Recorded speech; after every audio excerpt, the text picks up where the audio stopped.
Can we all pump the brakes? It's not just about rookies that I'm talking about. It could be about second-year players, too. Did you know that before yesterday, Mitch Trubisky had thrown 9 touchdown passes and 15 career starts? That's it. So let's pump the brakes. What happened was that he was going against a pathetic, awful Tampa Bay Buccaneers defense that had holes all over the place. You got this kid, Tariq Cohen. Did you see how they utilized this kid? They bunched up receivers. They had mismatches all over the field. You had wide open dudes. And it wasn't just the quarterback standing in the pocket taking pictures, calling the family, and all of that stuff. It was wide receivers literally moonwalking across the field, just having a ball, okay? There was nobody in sight. Tampa Bay's defense was horrendous. Look at the holes all over the place with their defense. And this kid, Cohen, he only rushed for 53 yards on 13 carries. 7 receptions for 121 yards. I mean, he was just all over the field. They didn't know what to do or when to do it. So, yes, Mitch Trubisky is impressive. And if he plays half as good as he did yesterday, and he has, instead of a 154 quarterback rating, he can give me an 80 quarterback rating, okay, and look halfway decent, I'll sit up there and concede that Chicago's the team to beat in the NFC North. But I don't know if Mitchell Trubisky is going to look that way against future opponents because everybody ain't as horrid as the Tampa Bay Buccaneers. So let's just pump the brakes. Let's calm down, and let's understand, and let's be kind to the folks in Chicago because, my God, this time of year until March is freezing. You need something to look forward to, and the Bulls ain't going to give it to you. Okay? And we don't know if the Cubs going to give it to you. We'll find out more about that today. Bottom line is Soldier Field, Chicago.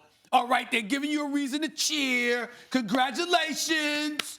But it's one game against a horrible Tampa Bay Buccaneers defense. See what just happened to the Bucs offense, by the way? Yeah. Wait till that starts happening to the Chiefs at some point, not even with the offense, but with the defense.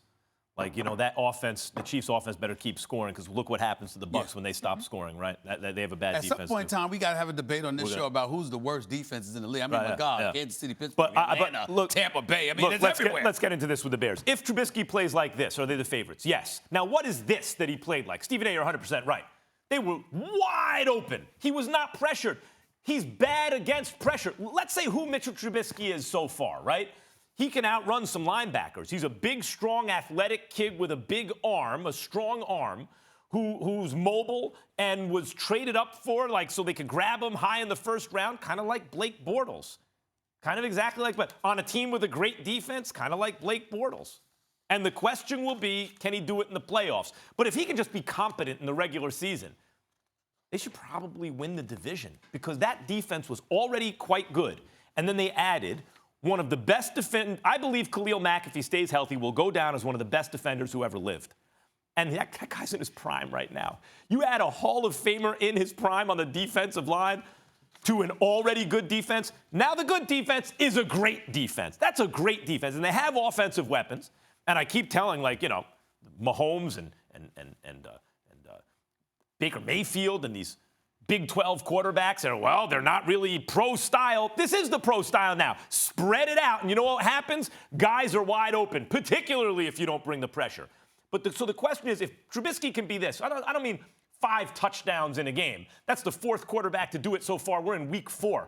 That's the same as the 2 previous seasons combined. Like, everyone's doing this right now because of the nature of offenses. Trubisky can at least hit an open receiver who's wide open if he doesn't face pressure. As you said, not every defense is the Bucs defense. When he faces pressure, he's not the same guy. The point is, if he can just be okay, the Bears will win the division with that defense. Yeah, but again, in the same breath, let's keep in mind, again, what's the chances of Chicago running into Tampa Bay, a defense like Tampa Bay again, outside of Tampa Bay for a second game this season? I mean, outside of that, we don't know. We have to wait and see. I'm not going to sit up there and give props to these quarterbacks that have shown more of a history of struggling than playing exceptional, and then they have one good Sunday after. Look, the Buffalo Bills just beat the Minnesota Vikings last week. Did you know that?